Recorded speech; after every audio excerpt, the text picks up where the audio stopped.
चीन के विदेश मंत्रालय के इस बयान का सीधा सा मतलब है कि ड्रैगन ताइवान के बहाने अमेरिका को धमकी दे रहा है। The United States will not be provoked. We'll continue to do what we've done for a long time.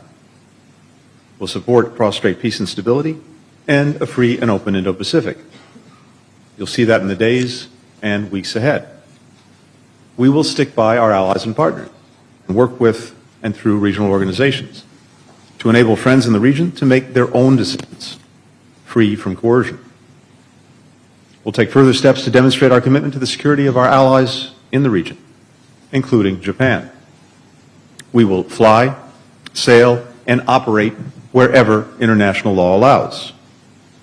We'll continue to conduct standard air and maritime transits through the Taiwan Strait, consistent with our long-standing approach to working with allies and partners to uphold freedom of navigation and overflight, which has enabled the region's prosperity for many decades.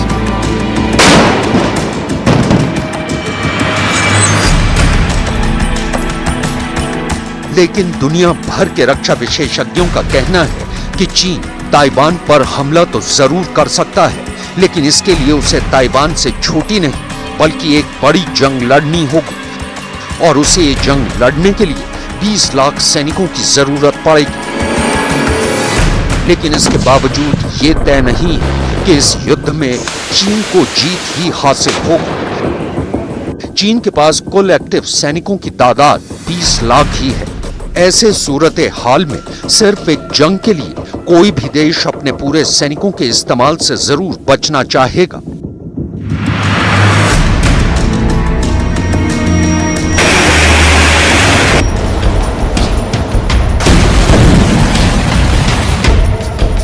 दरअसल Nancy Pelosi के दौरे से गुस्साए चीन युद्धाभ्यास के नाम पर ताइवान को घेरते हुए बड़े पैमाने पर जंगी जहाजों, एयरक्राफ्ट कैरियर और पनडुब्बियों की तैनाती कर रखी है।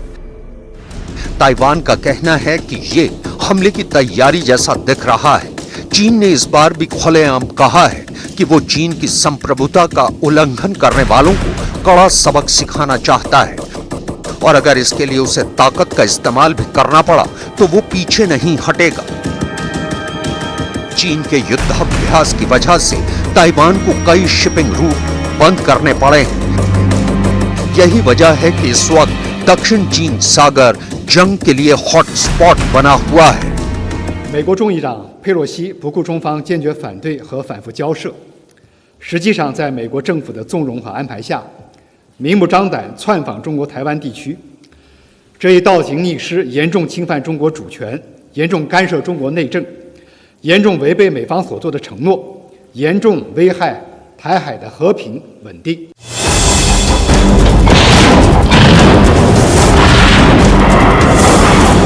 चीन का पूर्वी थिएटर कमांड इस युद्धाभ्यास में ताइवान के चारों तरफ अपनी वायुसेना के संयुक्त 2 ही विमान, हवाई क्षेत्र नियंत्रण ऑपरेशन, जमीनी लक्ष्यों पर हमले, प्रारंभिक चेतावनी देने वाली उड़ानें, बम वर्षक विमान, जैमिंग विमान, लड़ाकू बम वर्षक और लड़ाकू जेट समेत कई प्रकार के जंगी जहाजों का इस्तेमाल कर रहा है।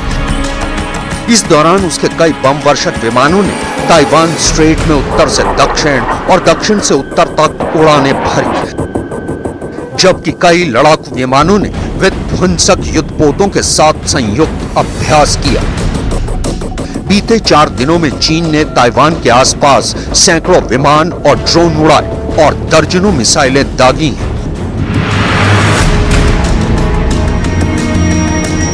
दुनिया भर के रक्षा विशेषज्ञों का यह भी मानना है कि चीन ताइवान पर सितंबर के अंत या फिर अक्टूबर तक हमला कर सकता है। दरअसल अक्टूबर 2022 में चीन में नए राष्ट्रपति का चुनाव होना है।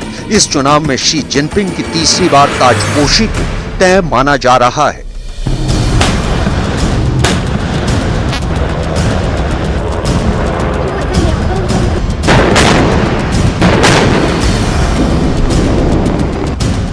ऐसे में जिनपिंग के सामने खुद को मजबूत नेता साबित करने की चुनौती है।